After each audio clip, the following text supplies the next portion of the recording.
ओम साई राम, जय साई राम। मेरे सभी साई परिवार को आप सभी कैसे हो? बाबा की कृपा आप सभी पर हमेशा बनी रहे, बस बाबा से एक ही प्रार्थना है।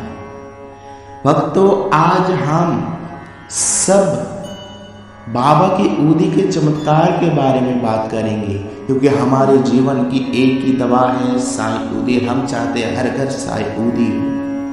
आइए, बाबा ने क्या चमत्कार किया है सुनते हैं। साईं बाबा जब दामोदर तथा कुछ अन्य शिष्यों के साथ लेकर तात्या घर पहुंचे तो तात्या बेहोशी में ना जाने क्या क्या बड़बड़ा रहा था। उसकी माँ बाईजाबाई उसकी सिरहाने बैठी उसका माथा सहला रही थी। तात्या बहुत कमजोर दिखाई पड़ रहा था। साईं बाबा को देखते ही बाईजाबाई उठकर खड़ी हो गई। उसकी आंखें शायद रात भर ना सो पाने के कारण सूजी हुई थी और चेहरा उतरा हुआ था। उसे अपने बेटे की बहुत चिंता सता रही थी। बुखार ने तात्या के शरीर को एकदम से तोड़कर रख दिया था। साईं बाबा बाईजाबाई कहते कहते रो पड़े। कहती बाईजाबाई, बाबा बाबा।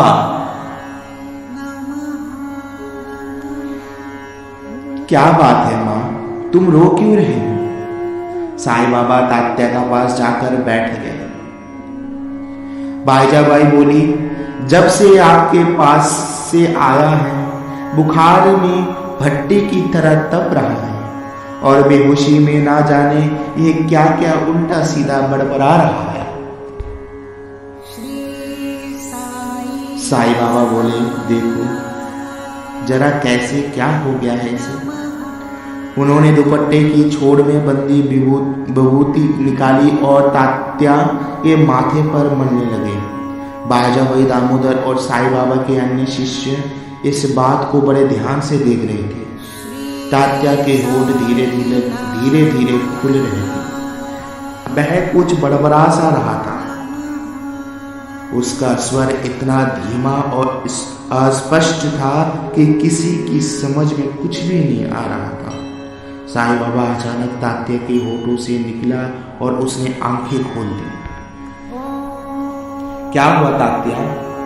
मैं तो कब से तुम्हारे इंतजार कर रहा था। जब तुम नहीं आए तो मैं स्वयं तुम्हारे पास चला आया।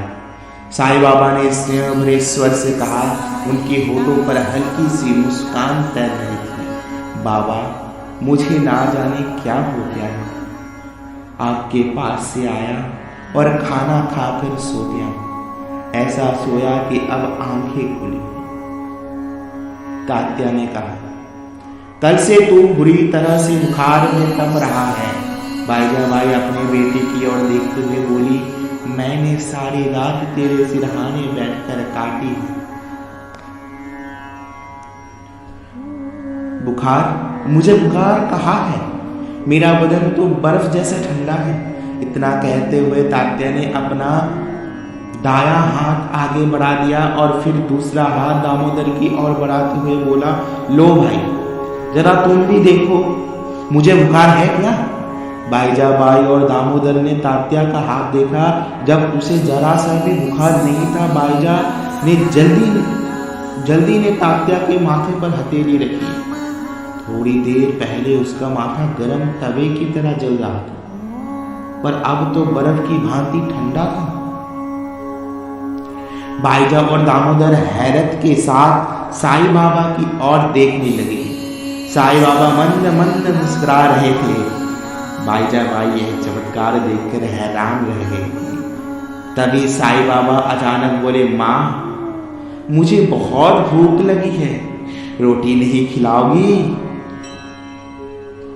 बाईजाबाई ने तुरंत हड़बड़ा कर कहा, क्यों नहीं, अभी लाई। फिर वह तेजी से अंदर चली गई।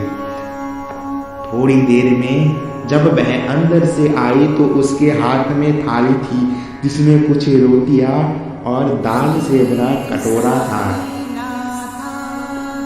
साईं बाबा ने अपने दुपट्टे के कोने में रोटियां बांध ली और तात्या की ओर देखते हुए बोले, चलो तात्या, आज तुम भी मेरे साथ ही भोजन करना।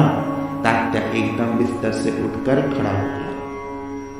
उसे देखकर इस बात का विश्वास ही नहीं हो रहा था कि कुछ देर पहले वह बहुत तेज बुखार से तप रहा था और ना ही उसमें अब कमजोरी थी। ठहरो बाबा, मैं और रोटियां ले आऊं? बाईजाबाई ने कहा। नहीं मां, बहुत है, हम सबका पेट भर जाएगा, साईं बाबा ने कहा। फिर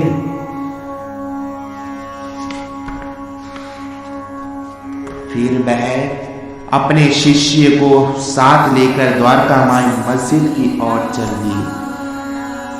उनके जाने के बाद बाईजाबाई सोच में पड़ गई। उसने कुल 4 रोटियां ही दी। इनमें सबका पेट कैसे भर जाएगा? अतएव उसने जल्दी जल्दी से और रोटियां बनाई, फिर उन्हें लेकर मस्जिद की ओर चल दी।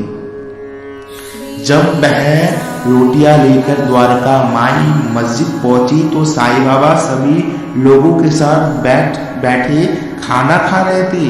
5 कुत्ते भी उनके पास ही बैठे थे। बाईजाबाई ने रोटियां की टोकरी साईं बाबा के सामने रख दी। माँ, तुमने बेकार में ही इतनी तकलीफ ली, मेरा पेट तो भर गया है। इन लोगों से पूछ लो, जरूरत हो तो दे दो। साईं बाबा ने रोटी का आखिरी टुकड़ा खाकर लंबी डकार देते हुए कहा। बाईजाबाई ने बारी बारी से सबसे पूछा। सबने यही कहा कि उनका पेट भर चुका है, उन्हें और रोटी की जरूरत नहीं। बाईजाबाई ने रोटी के कुछ टुकड़े कुत्तों के सामने डाले, लेकिन कुत्ते ने उन टुकड़ों की ओर देखा तक नहीं। अब बाईजाबाई की हैरानी की सीमा ना रही। उसने साईं बाबा को कुल 4 रोटियां दी थी। उन 4 रोटियां से भला इतने आदमियों और कुत्तों की पेट कैसे भर गया, उसकी समझ में कुछ भी ना आया। उसे साईं बाबा के चमत्कार के बारे में पता ना था। एक प्रकार से यह उनका एक और चमत्कार था जो यह प्रत्यक्ष देख और अनुभव कर रहे थे। शाम तक तात्या के बुखार उतरने की बात गांव से एक छोर से दूसरे छोर तक फैल गई।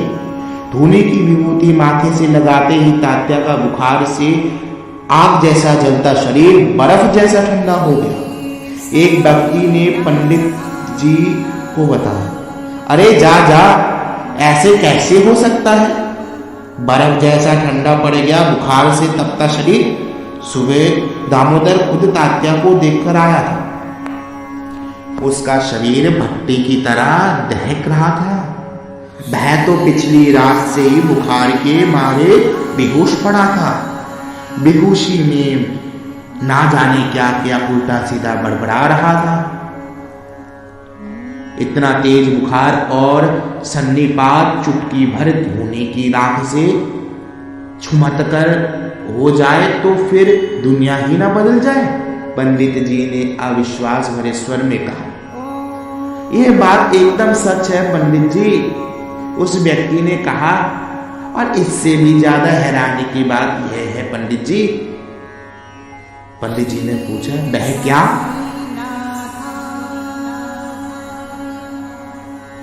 साईं बाबा ने तात्या के घर जाकर बाईजाबाई से खाने के लिए रोटियां मांगी। उसने कुल 4 रोटियां दी थी। उस समय साईं बाबा के साथ दामोदर और कई अन्य शिष्य भी थे। बाईजाबाई ने सोचा कि 4 रोटियां से इतने आदमियों का पेट कैसे भरेगा। फिर साईं बाबा के साथ उनके कुत्ते भी तो खाना खाते हैं। बाईजाबाई ने और रोटियां बनाई और लेकर मस्जिद गई। सबने यही कहा कि उनका पेट भर चुका है। बाईजाबाई ने एक रोटी तोड़कर कुत्तों के आगे डाली, लेकिन कुत्तों ने रोटी को सूंघा भी नहीं। अब आप बताइए, सब लोगों के हिस्से में मुश्किल से चौथाई रोटी आई होगी। एक आदमी 4-6 रोटियां से कम तो खाता नहीं है, फिर उसका एक टुकड़े में ही कैसे पेट भर गया? चमत्कार है ना। उस व्यक्ति ने शुरू से अंत तक सारी कहानी ज्यों की त्यों पंडित जी को सुना दी। उसके बाद सुन पंडित जी बुरी तरह से चिल्लाकर बोले, बेकार की बकवास मत करो, यह सब झूठा प्रचार है। तुम्हारा नाम दादू है ना, जैसा तुम्हारा नाम है वैसी ही तुम्हारी अकल है, अकल भी है। मैं इनमें से किसी बात पर विश्वास करने के लिए तैयार नहीं। यह उन सब छोकरों की मानगढ़ंत कहानी है जो रात दिन गांजे के लालच में उसके साथ चिपटे रहते हैं। साईं बाबा खुद भी गांजे के दम लगाता है तथा गांव के सब छोकरों को अपने जैसा गजेड़ी बनाकर रख देगा। पंडित जी के बात सुनकर दादू को बहुत तेज गुस्सा आया, लेकिन कुछ सोचकर वह चुप रहे। उसकी पत्नी पिछले कई महीनों से बीमार थी। उसका इलाज पंडित जी कर रहे थे, पर कोई लाभ ना हो पा रहा था। पंडित जी दवा के नाम पर उससे बराबर पैसे ऐंठ रहे थे। पंडित जी साईं बाबा के प्रति पहले से ईर्ष्या व द्वेष की भावना रखते थे। दादू की बातें सुनकर उनकी ईर्ष्या और द्वेष की भावना ज्यादा भड़क उठी। साईं बाबा पर गुस्सा उतारना तो संभव ना था, दादू पर ही अपना गुस्सा उतारने लगे। उन्होंने गुस्से में जल भूनकर दादू की ओर देखते हुए कहा, यदि इतना ही विश्वास है कि धूनी की राख लगते ही तात्या का बुखार छुमंतर हो गया, तो तू अपनी घरवाली को क्यों नहीं ले जाता उसके पास?